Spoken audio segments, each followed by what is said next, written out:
Según ustedes, ¿cuál sería la respuesta a esa pregunta? Son elementos que están involucrados en la patogenia de aterosclerosis, excepto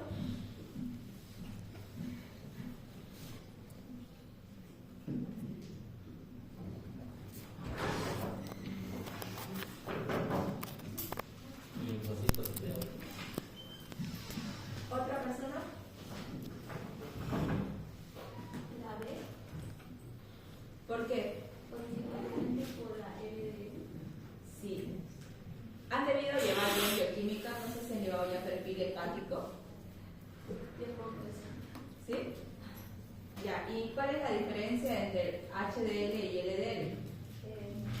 La concentración De colesterol, ¿verdad? sí, Pero tienen como ciertos sinónimos. Cuando ustedes hablen de la HDL, vamos a hablar de cierta manera de un colesterol bueno, ¿ya? Y la LDL de un colesterol malo, ¿ya? Entonces, esta pregunta en realidad está bien, pero lo que dice la opción B es porque concentraciones altas de LDL, ¿ya? Es por el complemento que está ahí anunciando. Y de ahí todos participan. Ahora, repasando un poquito, ¿qué es lo que sucede en la aterosclerosis? ¿Qué es lo primero que tiene que haber?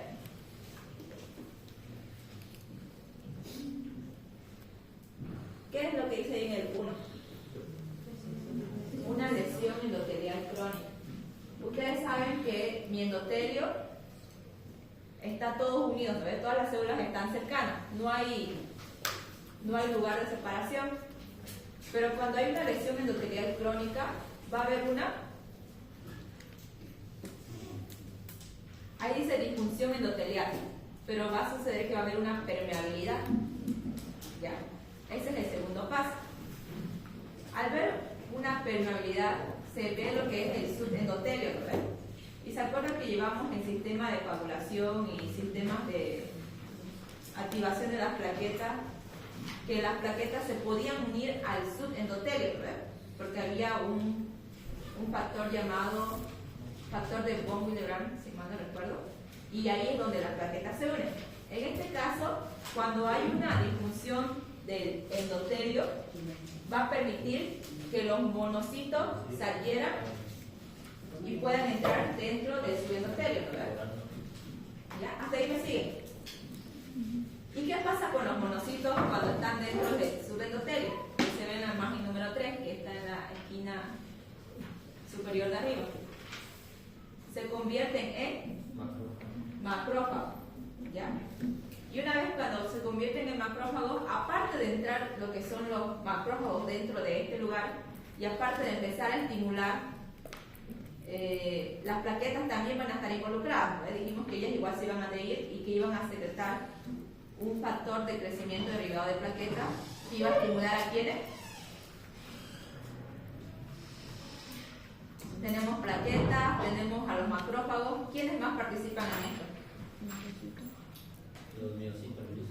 Los miocitos.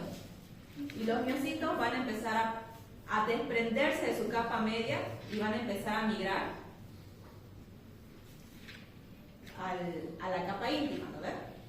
Aparte de eso, se van a empezar a acumular lo que son los lípidos, ¿ya? Pero en este caso hablamos del ¿cuál? ¿Del LDL o HDL? Del LDL, ¿ya? El de baja densidad, en otras palabras. Entonces, hay un concepto aquí que dice, se llama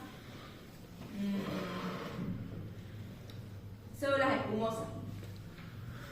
¿Cuál es el concepto de células espumosas?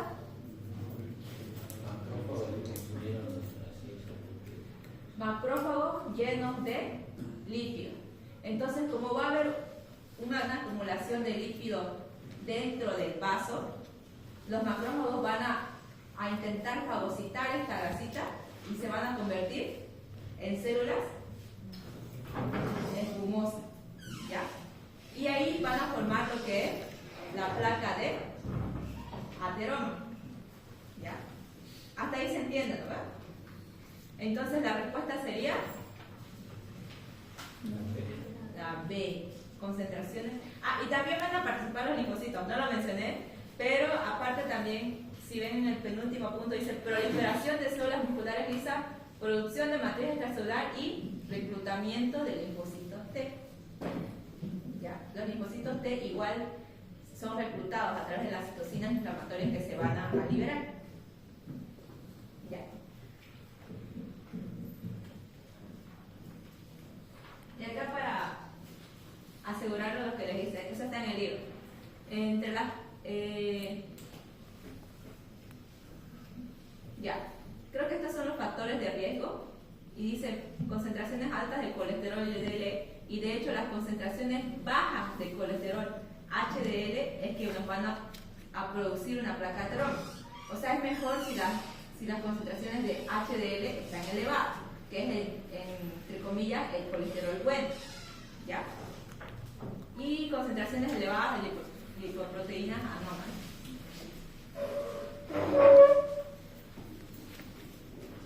Las placas ateroscleróticas tienen tres componentes principales. A nivel celular tenemos las células musculares lisas, los macrófagos y los linfocitos T. En la matriz extracelular va a haber colágeno, fibras elásticas y proteoglicanos. Y también vamos a tener lípidos intra y extracelulares. ¿Qué dijimos que eran las células espumosas? Macrófagos llenos de lípidos. Eso igual puede entrar como pregunta, no sé caso. Y es característico. Ahora pasémonos a la hipertensión. Hipertensión es simplemente la elevación de la presión sanguínea. ¿Ves? ¿Cuáles son los valores normales?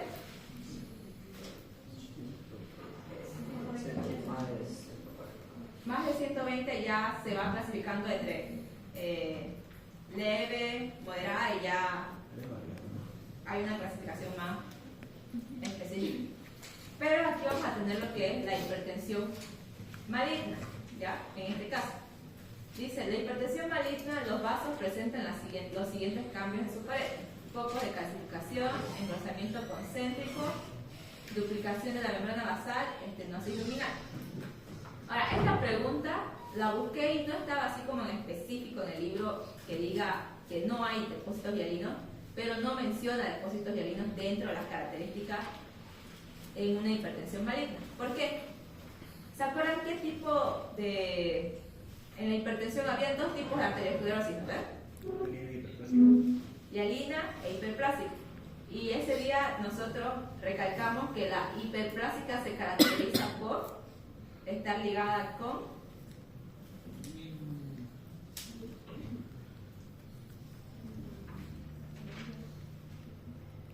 de lo que estamos hablando ahorita. Arteriosclerosis hiperplásica ¿en qué patología? En la hipertensión maligna. ¿Ya? Cuando yo hablo de una simple hipertensión, se va a dar arteriosclerosis hialina, ¿ves? Pero si yo hablo de una hipertensión maligna, va a ocurrir una arteriosclerosis hiperplásica. Ahora, de estas dos imágenes, ustedes viéndolas, ¿cuál sería una arteriosclerosis hiperplásica? La primera. La segunda. Sí, ¿no? ¿Ves? La del lado derecho. Entonces, ¿por qué? Como dice su nombre, ¿qué significaba hiperplasia? Aumento del número de células. Entonces, si vemos ahí, hay núcleos, ¿verdad? Que son los redonditos azulitos. Y aparte, están como, ¿se acuerdan cómo se veía en la imagen? O según morfológicamente, ¿cómo lo describía el libro? Como capas de cebolla, ¿no ves? Entonces, la arteriosis hiperplásica, que es una lesión característica de la hipertensión grave, vamos a encontrar todas esas características. Un engrosamiento concéntrico, lo de la duplicación de la membrana basal está en otra partecita de su libro, se ve, y una estenosis luminal, porque si se dan cuenta, sí se está achicando la luz del vaso. Estenosis simplemente significa que la luz del vaso se está achicando, ¿verdad? Y lo que es la arteriosclerosis hialina, vamos a tener que esta se va a dar en sí porque a nivel intersticial se van a acumular lo que son proteínas, ¿ya? Y ese color es el que va a dar a esto. O sea, no va a haber un aumento del número de células, sino que va a haber un depósito de proteínas a nivel intersticial, a nivel debajo del endotelio, ¿ya? Ya, hasta ahí todo bien, ¿verdad? ¿Se entiende?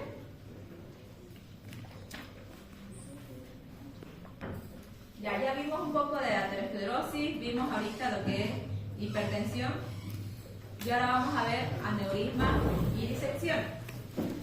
¿Se acuerdan cuántos tipos de aneurisma existen?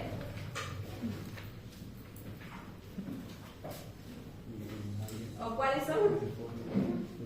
Según la forma, sacular, fusiforme y también el aneurisma falso, ¿verdad? Y ya después serían diferenciarlos con lo que son disecciones. Entonces, en su libro van a encontrar que depende del lugar donde ustedes lo vean, los aneurismas van a tener características clínicas y aparte van a tener asociados con antecedentes, ¿ya? En este caso vamos a hablar de aneurismas de la aorta abdominal, ¿ya? Ya por anatomía saben que la aorta se divide en aorta torácica, aorta abdominal, pero ya eso dependiendo simplemente que pase el diafragma, ¿verdad? Que divide el tórax del abdomen. Entonces, este aneurisma va a estar ubicado en la aorta abdominal. Ahora, dentro de las características del aneurisma de la aorta abdominal, tenemos, ya están ahí las 5 opciones, pero nos vamos a ir directamente al párrafo al tercer párrafo, ¿ya? Que dice características clínicas. En los puntitos, el primero está rotura en la cavidad peritoneal. Está en las opciones. No, ya. Pero esa es una de sus características. El segundo es obstrucción de alguna rama de la aorta que induce lesión isquémica del tejido irrigado. Por ejemplo, las arterias ilíacas, renales, mesentéricas. Esa es su segunda característica. La tercera es una embolia por ateroma o trombo mural. ¿Se acuerdan lo que es embolia? Lo llevamos en... No me acuerdo, pero ya lo llevamos. Cuando el trombo se desprende al torrente sanguíneo, ¿ya? Entonces esta embolia puede llegar, o este émbolo diré, puede llegar a obstruir a cualquier vaso sanguíneo, ¿sabes? Porque está viajando a través del torrente sanguíneo. Y su cuarta característica es un atrapamiento de una estructura adyacente, por ejemplo, compresión de un uréter o erosión de vértebra. Ustedes saben que ahí en la aorta abdominal siempre a los laterales tenemos otras estructuras, ¿verdad? Y eso del uréter es el que comunica la pelvis renal con la vejiga. Entonces, simplemente el crecimiento de esto puede comprimir lo que es el uréter, ¿verdad? O sea, eso es obvio. Ya, entonces, ¿cuál sería la respuesta? Ya no leímos la parte de arriba. Pero la B es un excepto. Aquí nos está pidiendo cuál es el falso. ¿Ya? Y si leemos la parte de arriba, el primer concepto dice, los aneurismas de la aorta abdominal. Los aneurismas causados por aterosclerosis se forman con mayor frecuencia en la aorta abdominal. Entonces, más bien, esto de la aorta abdominal, o los aneurismas a este nivel, van a estar causados o van a tener mayor frecuentemente el antecedente de aterosclerosis. ¿Ya? ¿Se entiende? Entonces, la B está bien. O sea, los aneurismas de la aorta abdominal son causados por aterosclerosis. Eso está bien. La A.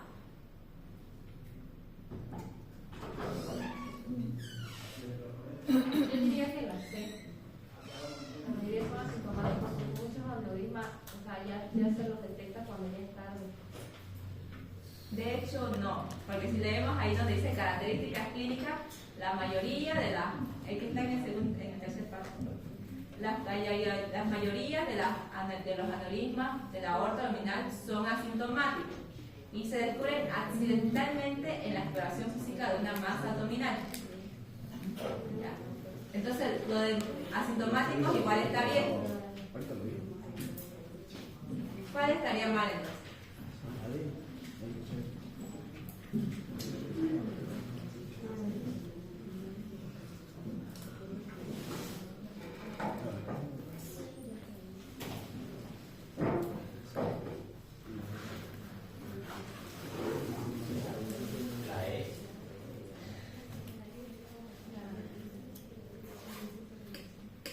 Si ven el segundo cuadradito dice, los aneurismas de la aorta abdominal afectan más habitualmente a hombres y fumadores. Pero entonces sería la D. La respuesta es la D. Con insuficiencia valvular. En realidad, esa característica es de los aneurismas a nivel de la aorta torácica. O sea, tienen que saber diferenciar como que las características clínicas de la aorta torácica, de las aneurismas a nivel de la aorta torácica y aneurismas a nivel de la aorta abdominal.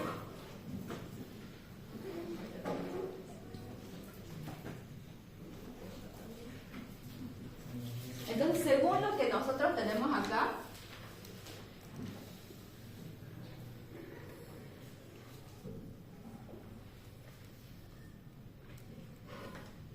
la complicación del aneurisma a nivel de la aorta torácica se puede asociar con hipertensión, ya.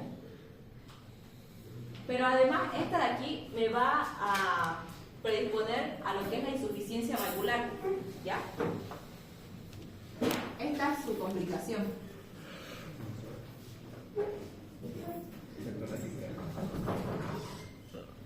A nivel del tórax. Pero a nivel de abdomen, todas las complicaciones que leímos a este lado. Rotura, obstrucción, embolia o atrapamiento de una estructura adyacente. ¿Ya? ¿Se entiende? ¿Sí? Y aparte que dijimos que esta va a tener asociado con tabaquismo y su precedente va a ser su causa. Ah, no, esta es aquí. Tabaquismo, aterosclerosis.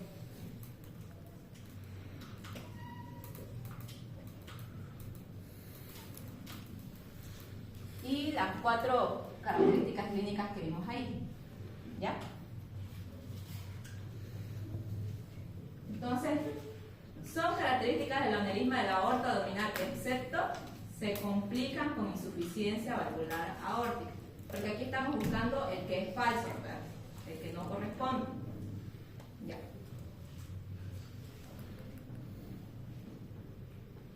Otra pregunta de aneurisma. Dice, ya. ¿Cuál de los siguientes procesos se piensa que juega un papel importante en el desarrollo del aneurisma aórtico disecante?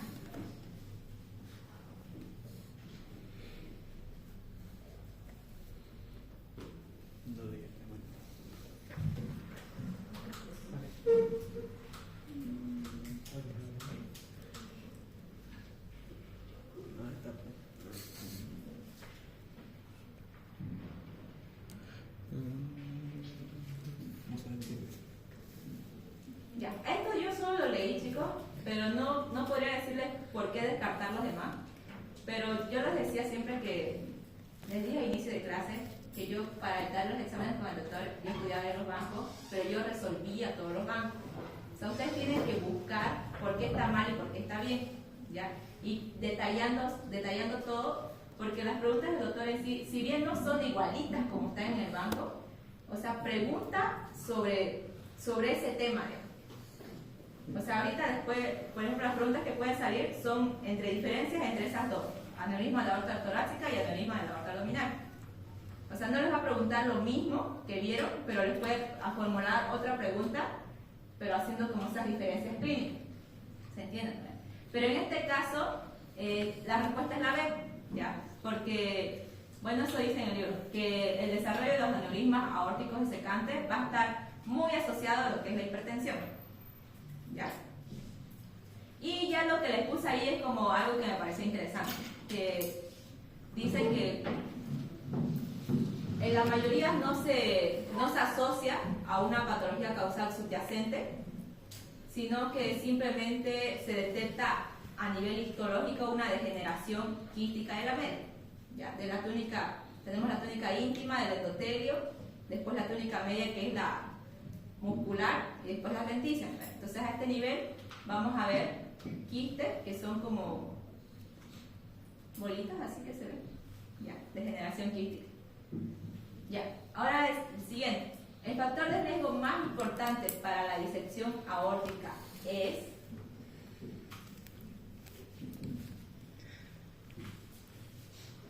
ahora, según a lo que estuvimos viendo, la aterosclerosis, ¿a qué predispone?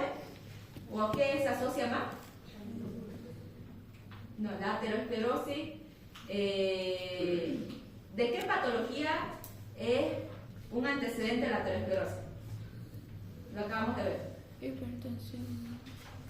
No, esa es la causa de la aterosclerosis, ¿verdad? Pero les estoy preguntando de qué patología que acabamos de ver se asocia con un precedente de la aterosclerosis. Aneurisma de la aorta abdominal. Entonces ustedes eso ya lo tienen que relacionar.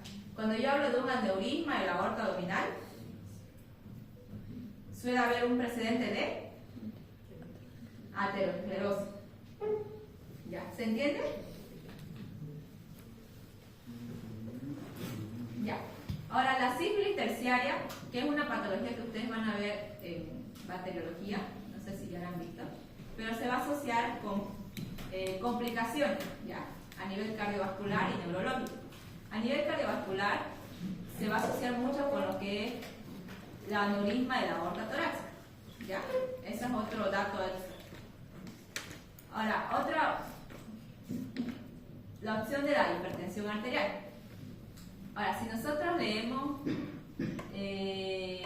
donde dice patogenia, que es el segundo cuadro blanco, es referente a la disección aórtica. La hipertensión es el principal factor de riesgo de disección aórtica. Entonces ahora el otro concepto que ustedes tienen que asociar es que la disección aórtica va a estar precedida por hipertensión arterial. ¿Ya? La anterior clase vimos la diferencia entre aneurismas y disecciones, ¿no? ¿Se acuerdan? Los aneurismas, ¿por qué se caracterizaban? ¿O cómo se podían diferenciar de las disecciones? En sus palabras. El aneurisma no queda entre la media y el endotelio, y la disección entre la adventicia y media. ¿Sí? Ya. Dijimos que en el aneurisma iba a haber una dilatación de todo el espesor de la capa del vaso, ¿verdad? O sea, si este es mi vaso sanguíneo, en un aneurisma iba a haber un aumento. Y ya después de eso se podían dividir según las formas que tenían, ¿verdad? Vimos que era fusiforme o sacular. Esto es el concepto gráfico de un aneurisma. Ahora existen lo que son los falsos aneurismas, ¿verdad? Que era cuando había una acumulación de sangre, me corrigen si estoy mal, a nivel de la capa íntima y de la capa media. Eso es un aneurisma falso. Más o menos así. Y las disecciones, ¿está bien? No, creo que es entre la adventicia y la media. Esa es la de aneurisma falso. Así se ve la imagen. Ahí. Entonces, entre la adventicia y la media. Esta sería la media.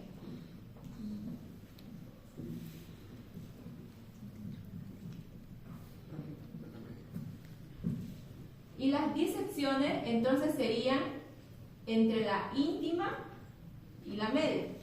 ¿No ven?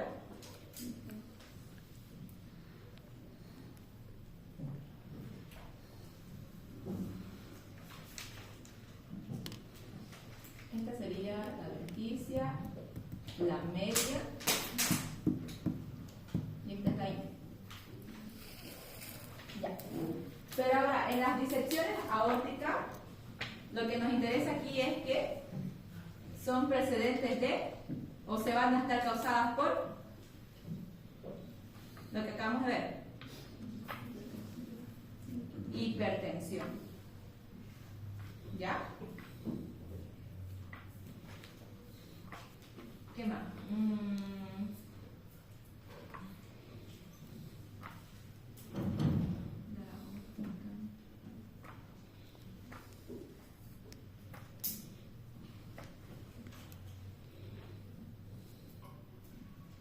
Aparte también lo que es la disección aórtica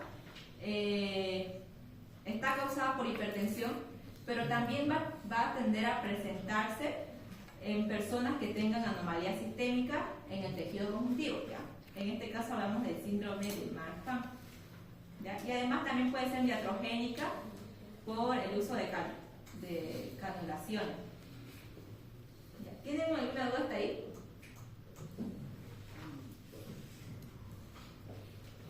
Sí, no, sí. Entonces, ¿cuál es la respuesta de la segunda pregunta?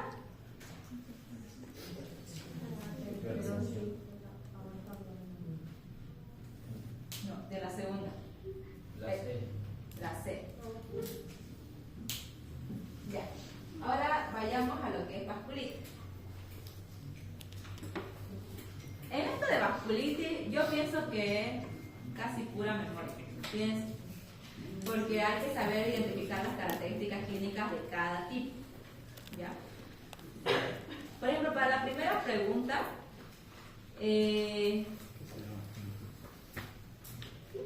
las vasculitis tienen un componente granulomatoso. Vimos que el concepto de granuloma es simplemente la acumulación de células epiteloides, ¿verdad? Que a nivel histológico se ve, yo lo digo así como una rosita, como que hay una acumulación de células epiteloides así, de manera circular, ¿ya? Pero entonces, ¿en qué patologías o en qué vasculitis vamos a ver este componente granulomatoso? ¿Ya? Y esta pregunta lo van a poder ver en el cuadro de aquí, que dice otras características en la parte de abajo, donde dice granuloma, ¿verdad? Entonces, en toditas estas, en las que está positivo o menos, es como que puede haber, y en los que dice necesario, es que es un criterio para considerarlo ese tipo de vasculitis. Entonces, si vemos en nuestras opciones, y directamente nos vamos a lo que es la poliarteritis nodosa, que es en sí la panarteritis nodosa, vamos a ver que no están los granulomas, ¿verdad? Que es negativo. Entonces, solo por eso yo sé que esa no es una vasculitis que presenta un componente granulomatoso. ¿Ya? Ahora, el siguiente. Las vasculitis sistémicas están relacionadas con endocrinopatía, lesión vascular dilata, hipersensibilidad tipo 3. ¿Se acuerdan cómo era la patogenia de hipersensibilidad tipo 3? Por inmunocomplejos, ¿verdad? ¿Qué pasaba con estos inmunocomplejos? Se quedaban en la pared, se depositaban a nivel de las paredes de las arterias, y ese depósito iba a estimular, como que decir que los leucocitos iban a venir a provocar inflamación, ¿verdad? Entonces, en la hipersensibilidad tipo 3, ¿ustedes creen que si el inmunocomplejo, o sea, la unión de este anticuerpo con el antígeno está en el torrente sanguíneo, es capaz de llegar a todo el cuerpo, ¿verdad? Porque en todo el cuerpo está irrigado por vasos sanguíneos. Entonces, de manera sistémica va a haber una afectación, una vasculitis de manera sistémica, porque está viajando a través de todo el torrente sanguíneo. Entonces, por eso la respuesta es hipersensibilidad tipo 3. Y también porque está en el hígado. O sea, si ustedes lo tienen razonado, es por eso. Pero igual dicen, esta forma de vasculitis se observa en los trastornos inmunitarios sistémicos, como el lupus eritematoso. Y también dijimos en la hipersensibilidad tipo 3 que aparte de la enfermedad del suero, la otra patología característica era el lupus eritematoso. ¿Ya? Siguiente. Glomerulonefritis necrosante es más frecuente en este tipo de vasculitis. Nos referimos a. Ahora, cuando nos vamos a lo que es la granulomatosis de Wegener, supongo que se pronuncia así. Actualmente, o bueno, en el libro dice que se denomina granulomatosis con polivasculitis. ¿Ya? Pero este tipo de vasculitis va a tener una triada. Entonces, entre las triadas vamos a ver primero los granulomas necrosantes de las vías respiratorias altas. Segundo criterio, vasculitis necrosante o granulomatosa que afecta a vasos de tamaño pequeño o mediano calibre. Y la tercera característica es glomerulonefritis focal necrosante, a menudo en forma de semiluna. ¿Ya? Eso igual es memoria de qué.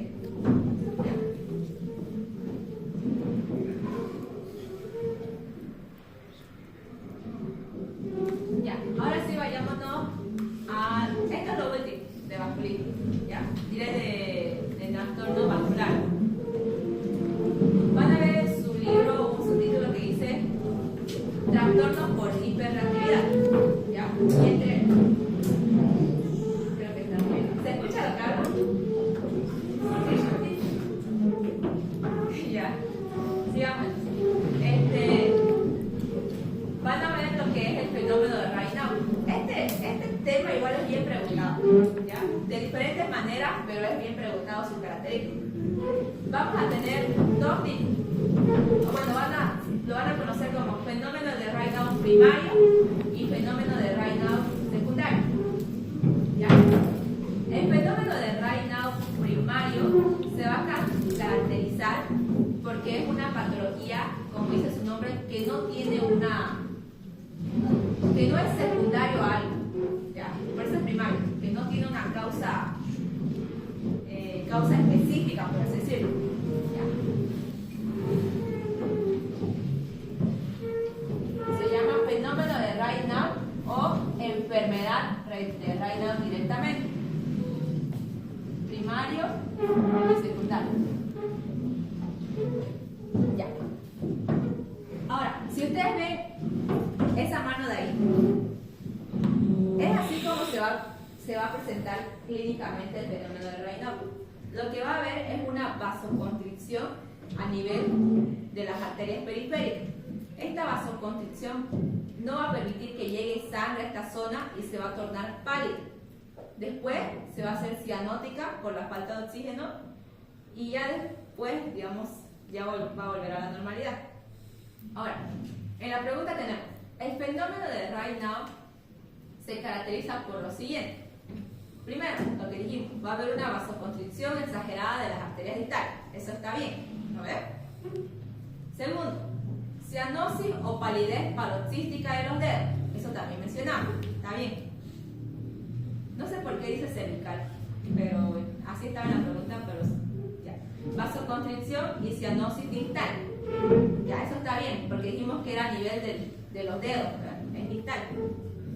Y es una respuesta a un estrés emocional. También se puede dar en respuesta a esto y también se puede dar en respuesta al frío, en respuesta a, no sé qué más estímulos decía, pero si lo leen, ahí está. Ahí está. En el segundo cuadrito, el fenómeno de Raynaud primario, antes llamado enfermedad de Raynaud, es causado por una respuesta vasomotora central y local excesiva al frío o la emoción. ¿Ya? Y es más prevalente a las mujeres jóvenes. Y la respuesta incorrecta en este caso sería la A. ¿Por qué? Si ustedes leen en el primer cuadrito, dice: no se registran cambios estructurales en las paredes vasculares, excepto en casos prolongados, en los que es posible que haya un engrosamiento de la ingle. O sea que a nivel inicial no va a haber una modificación de la estructura. Lo que estamos hablando simplemente es de una vasoconstricción. Ya. Ahora, el segundo.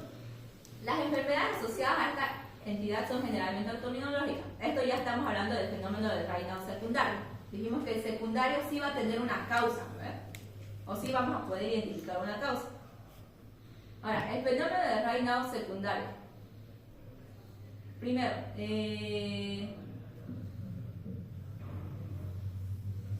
aquí nos está pidiendo cuál es el correcto, ¿ya? Entonces, también es conocido como enfermedad de Raynaud. Dijimos que no, que el primario es el que se conoce como enfermedad de Raynaud, ¿verdad? Segundo, es una respuesta vasomotora central y local. Esas características del fenómeno de la enfermedad de Raynaud o fenómeno de Raynaud primario. ¿Es desencadenado por el frío? No.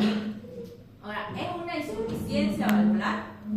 Ahora, si nosotros leemos el segundo cuadrito, no, diré el tercero, dice, el fenómeno de Raynaud secundario se asocia a una insuficiencia vascular debido a enfermedad arterial causada por otras entidades. Entonces, en este caso, si es que dijera es una insuficiencia vascular, sería la D. Pero si está tal y como está escrito es una insuficiencia valvular, sería la E. Sería ninguna. Porque ustedes saben que válvula se refiere a las valvas que hacen el proceso de dejar pasar la sangre y no, ¿verdad? Pero como dice valvular, o sea, esa sería incorrecta también. Entonces la respuesta correcta sería ninguna. Pero si les pone vascular, estaría bien, ¿verdad? ¿Se entiende? Ya. Sí. Ahora vamos a resolver 3 preguntas, pero las van a resolver ustedes. Las personas que las resuelvan, bueno, depende de ustedes, pero la persona que las resuelva puede, digamos, como que, no sé, ¿qué quieren ganarse? Bueno, no, yo no puedo dar más de 3,5. No, plata. ¿Cómo que plata? No sé. Algo que los incentive. Plata. ¿Cómo le voy a dar plata? Un peso, aunque sea. Eso es incentivo. Pero tiene que pasar adelante y explicarlo bien. No sé. Me puedo de vacaciones con más calma. A ver. ¿Verdad? Pasadas. No. Oh. ¿Cómo así? No, de verdad, o sea, les puedo poner una licencia extra. ¿No? ¿Ya? ¿Sí? ¿Sí? Ya, una licencia extra. O sea, por cualquier cosa me pueden decir, sí, tengo una licencia extra. Ya.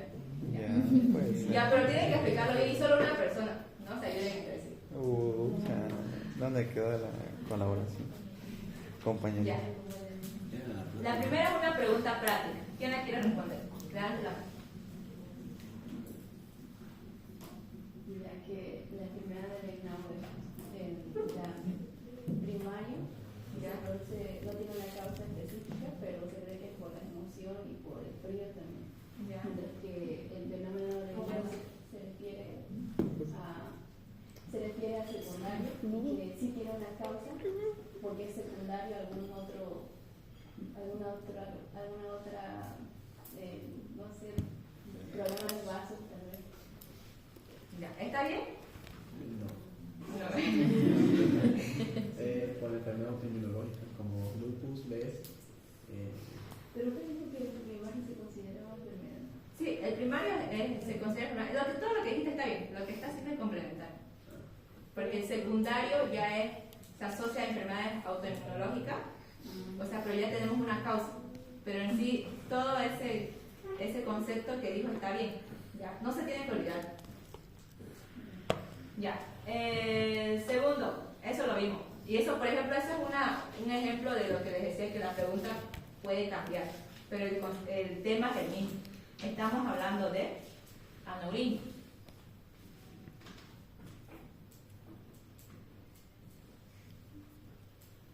Otra persona que levante la mano y que me diga por qué.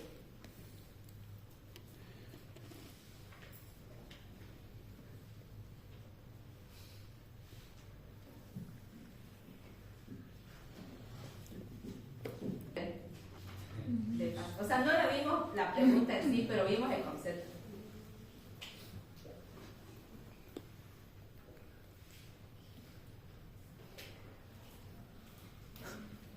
El problema es que menciona solo aneurismas, no dice si es cuál de los dos es. Sí, pero si te das cuenta... Engloban. Yo me imagino que la pregunta está como generalizada, más o menos, ¿no? Para ambos, ¿no? Sí, pero si te das cuenta menciona todos los criterios. O sea, es como que sí se podría decir cuál es la respuesta.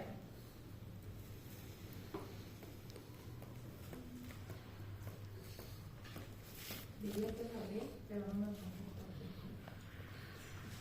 No. La B. La D. ¿Por qué es la D? ¿Por qué es la D? Teníamos que asociarnos, ¿verdad? Ah, es la D porque la hipertensión anterior está asociada más con arteriosclerosis. No.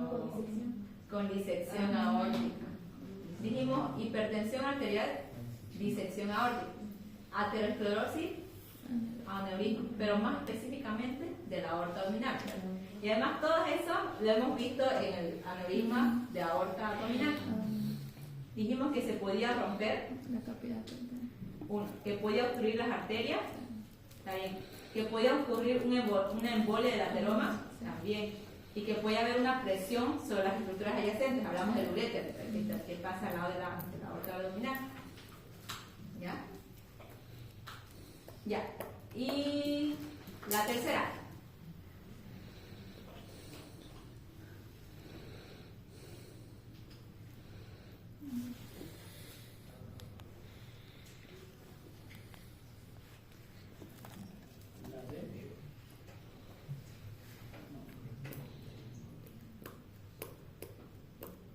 ¿Por qué?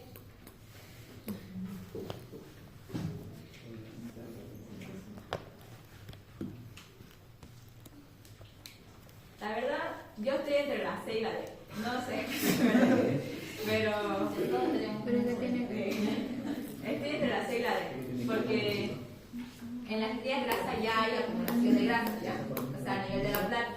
Pero lo que no sé es que sí o sí tiene que haber que los lípidos estén dentro del macrófago o estén afuera. Ya eso lo investigan por su cuenta.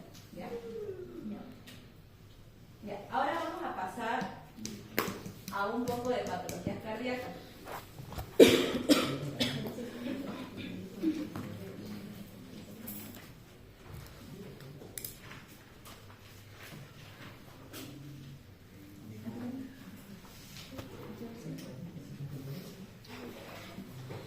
Con el doctor, esta semana acabaron patologías cardíacas, ¿no? Sí.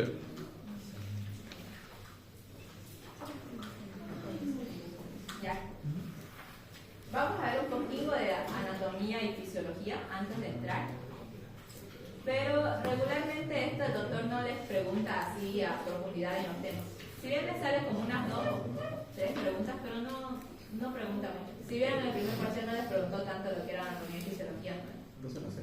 Es más directamente la patogenia. Sí, no sé porque sé. Bien. Ya. Ahora, según anatomía, sabemos que el corazón pesa 300 gramos. ¿Por qué el lado izquierdo es más grande que el derecho? O bueno, el grosor de la pared. ¿Ya llevaron fisiología del corazón? ¿Por qué? ¿De qué? Porque bombea la sangre, todo el sistema. Porque necesita más fuerza.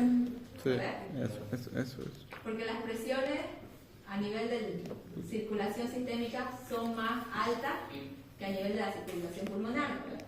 Sabemos que el corazón derecho, bueno, el ventrículo derecho, manda sangre a lo que son los pulmones. Y no necesita una presión tan alta. Es una presión entre 15 milímetros de mercurio, si mal no recuerdo. En cambio, a nivel sistémico tiene que sobrepasar los 80 milímetros de mercurio que resiste la aorta. Ya. ¿Qué más? Aquí denominamos cardiomegalia. Es cuando el corazón aumenta de tamaño, ya sea secundario a una hipertrofia o a una dilatación. En esto ustedes ya tienen que, no sé si ya lo han visto en fisiología, lo que es sobrecarga de presión y sobrecarga de volumen. aquí ya ustedes lo tienen que como que razonar y ya directamente van a ir a la patología. Ya. Aparte de eso, ya dijimos que se puede ver una hipertrofia o una hidratación. Ahora, el miocardio se va a caracterizar porque tiene lo que son los sarcómeros, lo vieron en histología, actina, miosina, se relajan y se contraen para hacer una mayor inyección de la fuerza. ¿Qué es el fenómeno de Frank Starling?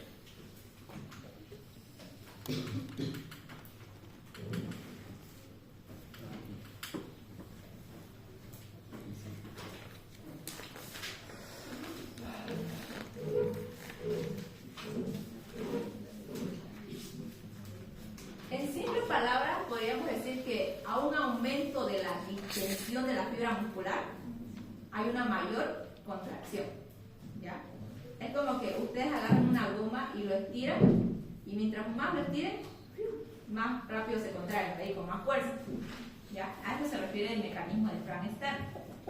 Ahora, cuando hay un exceso de este estiramiento, o es un exceso prolongado de reiteradamente, ya se puede producir lo que es la insuficiencia cardíaca. ¿Se acuerdan? No me acuerdo si fue con ustedes, pero definimos lo que es la insuficiencia cardíaca, ¿verdad? Todo lo que es insuficiencia es la incapacidad de un órgano de satisfacer algo. Entonces, si hablamos de insuficiencia cardíaca, hablamos de la insuficiencia de la incapacidad del corazón de satisfacer las necesidades metabólicas del organismo. Es simplemente que no cubre los requerimientos. Ese es el concepto general. Ahora, la insuficiencia cardíaca se puede dar por múltiples causas. ¿Ya? Ahora, cuando ya hablamos de las aurículas, ¿qué es el PNA? ¿Qué ven ahí?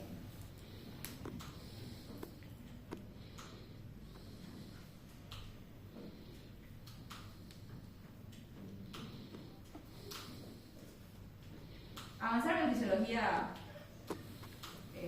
corazón? No, Depende de cómo tiene la no puedo anotar con pulpo. Pero estos, por ejemplo, chicos, estos son conceptos básicos. Y esto es lo fisiológico, lo normal. Ya. Se refiere al péptido natriurético auricular. Y sabemos que cuando las aurículas derechas se distienden, va a secretar esta, no sé si hormona, este péptido, ya, que va a permitir que haya una salida de sangre, porque el corazón está entendiendo de que hay mucho líquido, ya. Y ya van a existir los que son los discos intercalados. Ya esto lo vieron en histología. Los discos intercalados. ¿A qué se refiere? Y las láminas salen como unas. Son las uniones intercelulares, ¿verdad? Entonces estas uniones van a permitir que el latido sea coordinado. O sea, como que van a fluir los iones y va a permitir que todo el latido sea en uno solo. No es como que me contrae aquí, se contrae aquí, después acá, después, sino que todo es como una forma coordinada. Bien. Ahora tenemos las válvulas. Estas nos van a mantener un flujo unidireccional porque cuando en un juego de presiones se van a cerrar o se van a abrir, ¿verdad? Entonces en su arquitectura van a ser fibrosas, esponjosas y elásticas. Tenemos las válvulas semilunares y las válvulas auriculoventriculares. Y estas van a tener valvas, cuerdas tendinosas y músculos papilares. ¿Se ubican hasta ahí, verdad? Ya. Ahora, ¿qué alteraciones patológicas a nivel de la válvula son mayoritarias? Son las más características. Tenemos que puede haber un daño a nivel del colágeno de las válvulas que nos va a producir lo que es el prolapso de la válvula. El prolapso simplemente es, este es el corazón, ¿no? Y esta es mi válvula. Cuando la válvula se cierra, se mantiene más o menos en esta dirección. Y ahora, cuando hay un prolapso, simplemente se refiere a que la válvula se va a entrar más de lo debido. O sea que sí va a seguir funcionando, pero va a prolapsar. ¿Ya? cuando va a intentar inyectar el ventrículo izquierdo, o la válvula, o dependiendo de qué válvula sea. Prolapso de la válvula, también puede haber una calcificación nodular, característica de la estenosis aórtica. Si se dan cuenta, ya estamos hablando de patología, ¿no? A este nivel está la válvula aórtica. Entonces, la calcificación simplemente se refiere a la acumulación de calcio a nivel de la matriz extracelular. Entonces, cuando hay una calcificación, la luz de esta válvula se va a empezar a estrechar, ¿ya?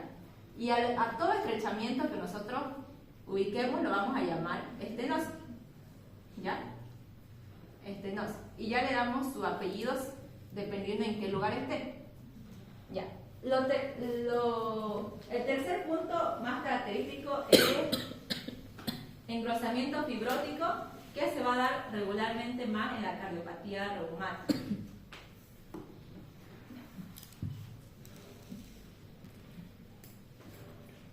Ese es el sistema valvular. ¿Cuál es el lado derecho y cuál es el izquierdo? ¿Sí? ¿Por qué? Porque la tricúspide sería el lado derecho. Todos se ubican, ¿verdad? La válvula tricúspide, lado derecho, que separa. ¿Qué separa? Aurícula derecha y ventrículo derecho. Y la válvula mitral, aurícula y ventrículo izquierdo.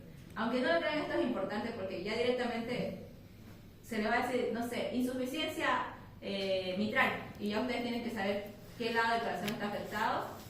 La izquierda, ¿eh? Ya. Y las válvulas semilunares. Ahora, nuestro corazón tiene un sistema de conducción, ¿ya?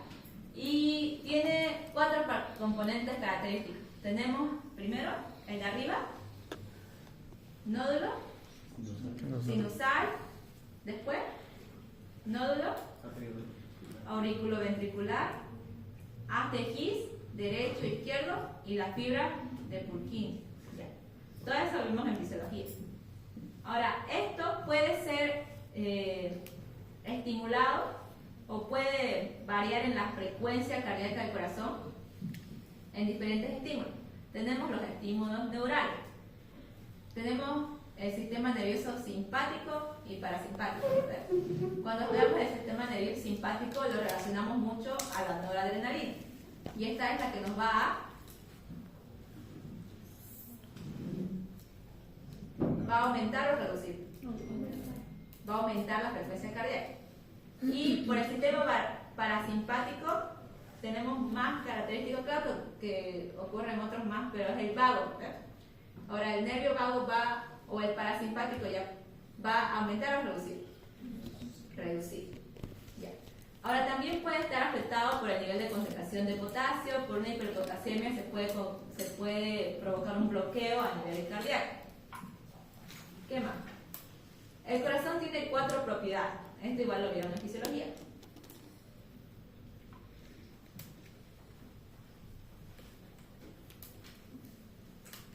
¿Quiénes están llevando con Williams? Nadie más.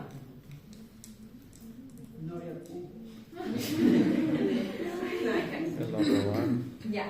Pero las 4 propiedades cardíacas del corazón, primero es el automatismo, que es tiene otros nombres igual. No me acuerdo cómo se dice el automatismo, pero el automatismo es la capacidad que el corazón tiene de generar sus propios estímulos. ¿Ya? Después es la excitabilidad, que ante el estímulo puede producir un potencial de acción. Después tenemos la conducción, que es la capacidad de poder conducir estos estímulos nerviosos. Y después tenemos la contractibilidad, que es la capacidad de contraerse. ¿Ya? Ahora, todas estas propiedades se van a ver afectadas o se van a ver variadas de acuerdo a los estímulos. Por eso se le dicen las 4 propiedades cardíacas del corazón, porque ellas van a variar de acuerdo al estímulo que hay. Ahora, lo que es sistema de conducción, con el doctor no van a ver lo que es problemas de arritmia o de fibrilación ventricular. Eso no es necesario que lo lean, por si están leyendo el libro. ¿Ya? Pero si quieren más información, sí pueden, pero no les preguntan. Eso de los temas que él habla en clase. Uy. Ahora, si hablamos de riego sanguíneo, ¿cómo se llaman las arterias que irrigan el corazón? coronaria. Hay una descendente anterior izquierda y una, bueno, arteria coronaria izquierda y una arteria coronaria derecha, ¿verdad? La arteria coronaria izquierda, que es la que pasa por delante, se va a dividir en una descendente anterior y una circunfleja. Y después tenemos las arterias coronarias intramurales, que se dice que van a empezar a irrigar lo que es dentro del músculo cardíaco. ¿Ya? Ya, las arterias cursan inicialmente junto a la superficie externa del corazón, que son las arterias coronarias pericárdicas, que es las que conocemos. Y a continuación penetran en el miocardio, o arterias intramurales. Ya, ahora dentro de lo que es las células madre, dijimos que el corazón, cuando sufre un infarto del miocardio, que es la obstrucción del flujo sanguíneo, las células que sufran esta lesión no van a ser capaces de regenerarse, ¿verdad? Eso dijimos. Ahora, leí que supuestamente sí se puede regenerar, pero lo que no recupera es su función. O sea, cuando el corazón sufre una pérdida de células miocárdicas por un infarto, no recupera ninguna función significativa de la zona necrótica, ¿ya? Entonces es como que sería lo mismo, que si esa zona no está irrigada, como que esos miocitos ya no van a funcionar más, ¿ya? Que van a perder su capacidad de funcionar, que es de contraerse. Ya, ahora estamos entrando más a lo que son los cambios que van a producirse en el corazón por el envejecimiento. Este igual es un subtítulo en su libro. Y aquí vamos a ver lo que son más característicos, según yo. Lo primero que tienen que acordarse que ante el envejecimiento se pueden producir lo que son los depósitos cálcicos en la válvula aórtica. ¿Ya? Estos depósitos cálcicos van a estrechar la luz de mi aorta. ¿Cómo se llama esto? De mi válvula aórtica. Estenosis aórtica. Bien. Aparte de eso, en el envejecimiento se puede producir lo que es también los depósitos cálcicos a nivel del anillo de la válvula mitral, dándonos lo mismo, estenosis mitral. También pueden existir lo que son las excrescencias de LAM. Esto me pareció interesante, por eso lo puse. Dice que con el tiempo, pequeñas proyecciones filiformes, o también llamadas excrescencias de LAM, se forman en las líneas de cierre de las válvulas aórtica y mitral. Probablemente por organización de pequeños trombos. Esto sí el doctor no suele preguntar, así que como que no. Pero igual si quieren leerlo bien. A nivel del miocardio, hablamos del músculo del corazón. Los miocitos van a estar disminuidos, va a haber un incremento de la grasa subepicárdica y va a haber una atrofia parda. ¿Por qué se va a dar esta atrofia parda? Van a ver lo que son los depósitos de lipofuscina. La lipofuscina es un pigmento marrón que se ve a nivel de la placa, porque con el pasar de los años, ustedes saben que los lisosomas se encargan de degradar las partículas que no sirven, o sea, las partículas que la célula quiere eliminar. Pero hay partículas que no puede degradar, o sea, son partículas que quedan que dejan pequeños pigmentos en las células. A eso se llama la lipofuscina, ¿ya? Eso es lo que se ve marroncito, es la lipofuscina, ¿ya? Y es característico de un corazón envejecido por el envejecimiento.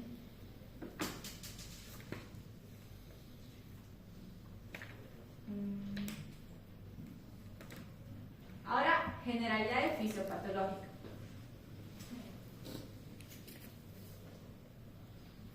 ¿Tienen clases o algo? Vamos bien. Sí. Son las 4:30. Clase de ensayo. No, que ensayo. ¿Sí? Tenemos, ¿no? Ya terminamos esta lámina y después nos retiramos, ¿ya? Sí, sí, sí. Y ya después la siguiente semana, una semana más y después vacaciones. Van a disfrutar sus vacaciones. No. ¿Cuántos son? Hay que sacar. Aunque no, el día. Pero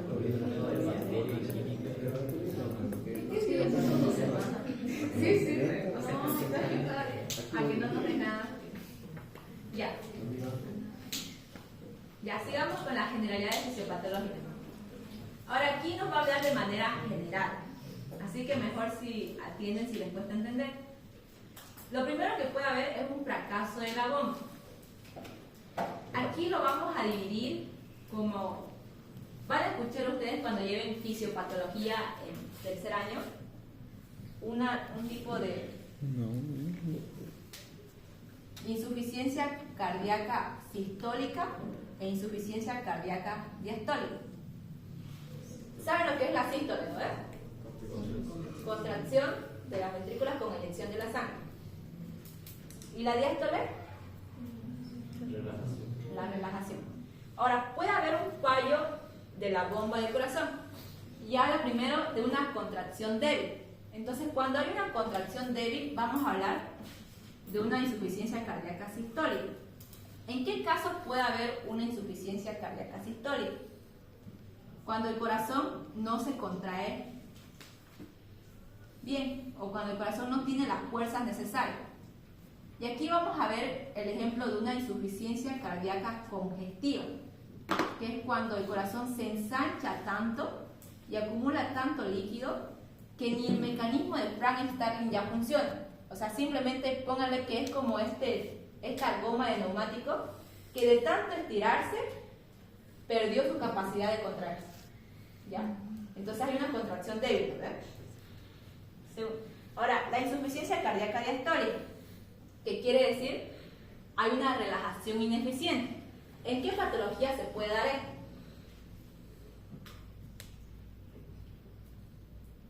¿Se acuerdan de alguna? De las que han visto con el doctor. No sé qué patología. Ya. No sé si vieron esto, pero ya es... Sí o sí.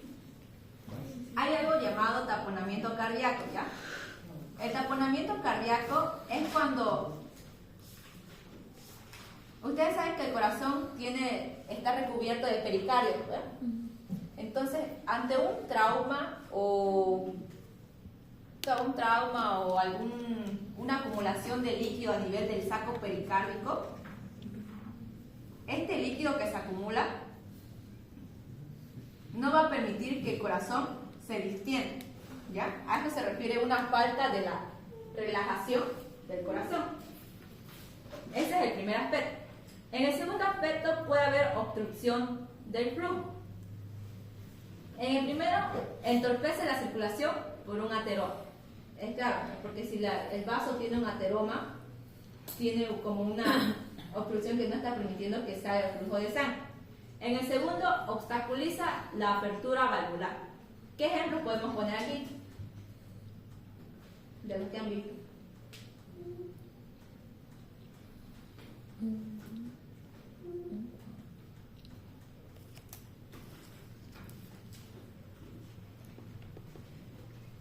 Puede haber una estenosis, ¿verdad? Entonces, cuando no hay una buena apertura de las válvulas, la sangre igual no va a poder salir con un flujo abundante. Ya, eso es obstrucción del flujo. Segundo, en flujo retrógrado, sobrecarga de volumen. ¿Qué patologías podemos ver acá?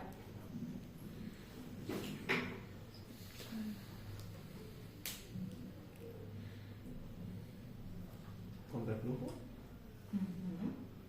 Flujo retrógrado. Un flujo anterógrado es hacia adelante, ¿verdad? Y un flujo retrógrado es que vuelve hacia atrás. Entonces, ¿qué patologías se ven aquí? Hay varias. ¿Han visto insuficiencia valvular con el doctor? ¿Sí? Sí han debido ver, porque ya avancé con el doctor en insuficiencia. Yo no creo que Ya. Entonces, como dice su nombre, un flujo retrógrado es cuando la sangre vuelve hacia atrás, algo que no es normal. ¿Para qué dijimos que servían las válvulas? Para evitar ese flujo. Entonces, yo les hablé que hay dos términos que ustedes van a repetir altísimo. Uno es la estenosis, que dijimos que era la disminución de la luz. ¿No ven? Eso está claro. eso se le llama estenosis. Pero cuando la válvula, ponle que esta es la misma válvula, y la válvula tiene la función de que al cerrarse, se cierra completamente y la sangre no vuelve a fluir hacia atrás, ¿no ves? Pero cuando hay una insuficiencia, es que cuando debería estar cerrada, no logra cerrarse por completo, ¿ya? Y deja pasar la sangre hacia atrás. Entonces, a esto, de manera general, en cualquier válvula que se produzca, se va a llamar insuficiencia. ¿Ya? Esto del prolapso, dijimos que simplemente la válvula se va a prolapsar, ¿no? O sea que va a ir hacia allá, pero si vimos, está cerrado. ¿Ya? Pero cuando hay un flujo retrógrado, se llama insuficiencia. Estos son como generalidades de todo lo que van a ver, porque después ya cada patología va a tener sus características clínicas específicas. Después tenemos el cortocircuito de flujo. ¿Se acuerdan de alguna patología? Cortocircuito de flujo. ¿Cardíaco o vascular?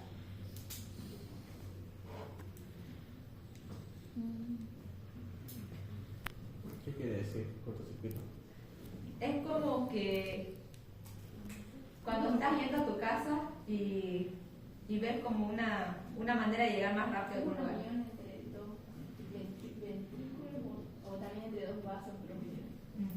Una unión directa entre eso. Normalmente son enfermedades congénitas. Ahora sí. ¿Qué patología? ¿Se acuerdan de alguna? Comunicación aórtica pulmonar, los Es la persistencia del conducto arterial. así en el país. ¿Qué más? Creo que hay una entre la arteria pulmonar y la arteria, la aorta. Sí, es esa la que está diciendo ahí. Luego hay otra entre aorta derecha y entre aurícula izquierda y derecha que su nombre no me acuerdo. Si mal no recuerdo, la persistencia del agujero oval, algo así. Pero regularmente son congénitas, ¿ya? ¿Qué más se acuerdan? ¿No se acuerdan de...? Bueno, no, entra aquí, pero también tiene otras características, lo que es la tetralogía de Fallot. Esa patología igual es bien preguntada. Sí o sí les entra una pregunta de eso. La tetralogía de Fallot. ¿Ya? Pero simplemente en esto de cortocircuito, quiere decir que nosotros sabemos que las arterias llevan sangre, ¿no? Sangre arterial, sangre con oxígeno, ya. O bueno, que el término arteria se refiere a todos los vasos que salen del corazón y vena a todos los vasos que entran. Ya. Pero en un cortocircuito va a haber una comunicación anómala, ya, que no es normal. Que no es normal cuando uno nace, porque cuando el bebé está dentro del... ¿La han debido ver en embriología o no? Cuando el bebé está dentro de la madre, él no respira, ¿no? O sea, no funciona su pulmón. El intercambio se hace a nivel de la placenta. ¿Ya? Entonces, en lo que es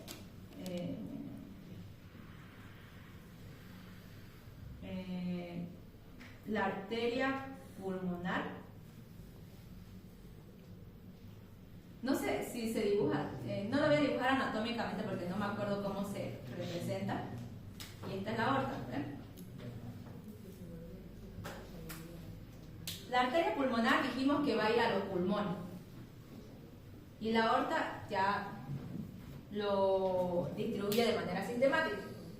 Pero en esto de la persistencia del conducto arterioso,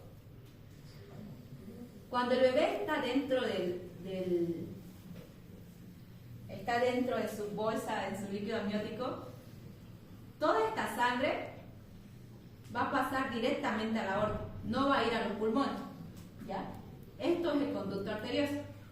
Ahora, cuando el bebé nace, este conducto arterioso se tiene que cerrar, ¿ya? De manera fisiológica. Una vez cerrado, ya nosotros sabemos que la arteria pulmonar sigue su camino y ya el intercambio gaseoso se da a nivel de los pulmones, ¿ya? Ahora, esas son algunas patologías de lo que hablamos del cortocircuito de flujo, ya sea cardíaco o vascular. Para lo que son los trastornos de la conducción cardíaca, no lo van a ver con el doctor. Y la rotura del corazón o de un vaso grave.